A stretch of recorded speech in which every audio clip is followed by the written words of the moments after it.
If you believe that might with a little bit of spite makes right, then sit tight tonight as we cite the changes coming to the barbarians as they fight or avoid giving the NPC a social slight. Let's kick off with the changes to rage. The good news for you rageaholics is that it is easier for you to maintain a rage. You can either use a bonus action to keep the anger flowing or force an enemy to make a saving throw of some sort. As with all the martial classes, you'll have access to weapon mastery, allowing you to choose 2 melee weapons from which to gain additional features. Alright, here's what I think is the biggest change. The inclusion of something called primal knowledge. You'll gain an additional barbarian skill, but also, while raging, you can use your strength mod instead of the traditional skill modifier for acrobatics, intimidation, perception, stealth, and survival. I hate this. So what, in the middle of what's supposed to be an adrenaline-fueled mania, your muscles flex so hard that you can wrap shadows around yourself to keep yourself hidden or make your eyes sharper? Look, you won't find anyone more interested in giving the barbarian more to do out of combat, but you have to use one of your precious few rages to do that, also while making things not make sense?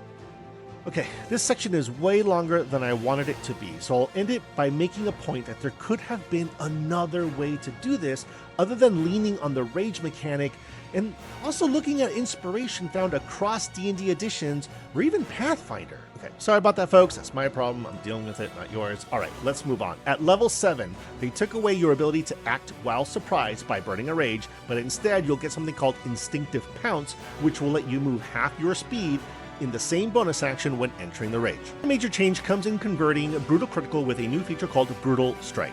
When you have advantage, you can sacrifice it in order to deal an additional D10 on strength base attacks, plus you can either fling your target or reduce their speed by 15 feet.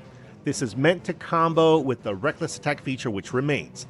This feature improves twice, giving you more options and damage at levels 13 and 17 respectively. Relentless Rage is getting a bit of a buff, letting you get back up to twice your barbarian level instead of 1 hit points when you fall in battle while raging. So those are the major changes coming to the base class. There are some other tweaks to Persistent Rage and Indomitable Might, but nothing too wild, pardon the pun.